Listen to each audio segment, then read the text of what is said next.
Good morning বন্ধুরা, দেখো আজকে নিয়ে চলে এসেছি চুনো মাছ ভাপা। এটা তো এমনি খুব হেলদি, চুনো মাছ খাওয়া শরীরের জন্য খুবই ভালো। তো এটা দেখো খুব কম উপকরণ দিয়ে তৎক্ষণাৎ জিনিসটা বানানোর জন্য কি করছি আমি। আমার লাগছে এখানে মোটামুটি 250-300 মতো চুনো মাছ, লাগছে সর্ষে বাটা, লাগছে 5 ফোড়ন, দই, পেঁয়াজ, টমেটো, লেবু, কাঁচা লঙ্কা আর ধনেপাতা।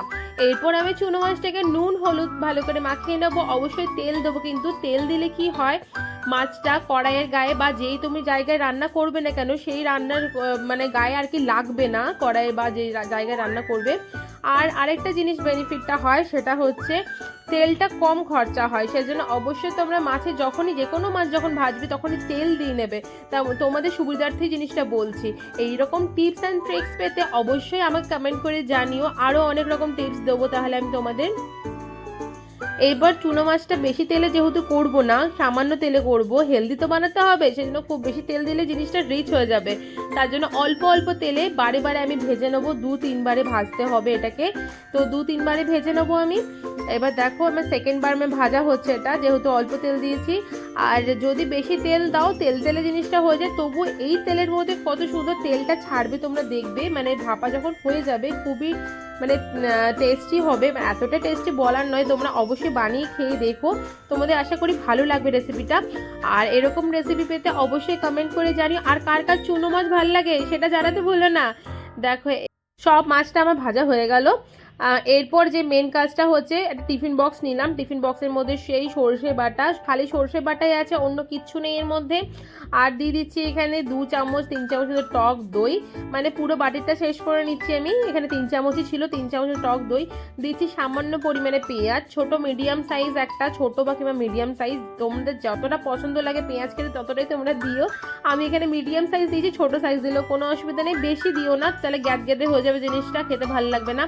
দিয়ে দিচ্ছি স্বাদ মতন লবণ, হলুদ আর সামান্য পরিমাণে চিনি, জিনিসটাকে ব্যালেন্স করার জন্য সব কিছু। এরপর এটাকে ভালো করে মিক্স করে নেবো।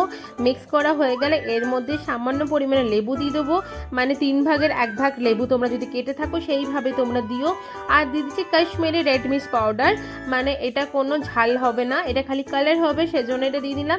আর দিয়ে দিচ্ছিলাম সর্ষের তেল। ভাপা যখন আছে তখন তো সর্ষের তেল লাগবেই। মানে ভাপা হলে সর্ষের তেলের গন্ধটা এতটাই ভালো লাগে, সেটা অবশ্যই সর্ষের তেল দিও তোমরা এখানে।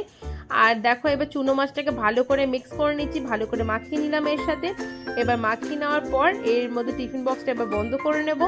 দেখে নাও এর মধ্যে আরও কিছু জিনিস দিচ্ছি, যেমন কাঁচা লঙ্কা দিচ্ছি বন্ধ করার আগে, কাঁচা লঙ্কা আর কিছু টমেটো, মানে একটা মিডিয়াম সাইজ টমেটো নিয়েছিলাম, কিছুটা দিয়েছিলাম ওর সাথে, আর কিছুটা এর মধ্যে কেটে দেবো। আর দিচ্ছি ধনে পাতাটা কুচিয়ে।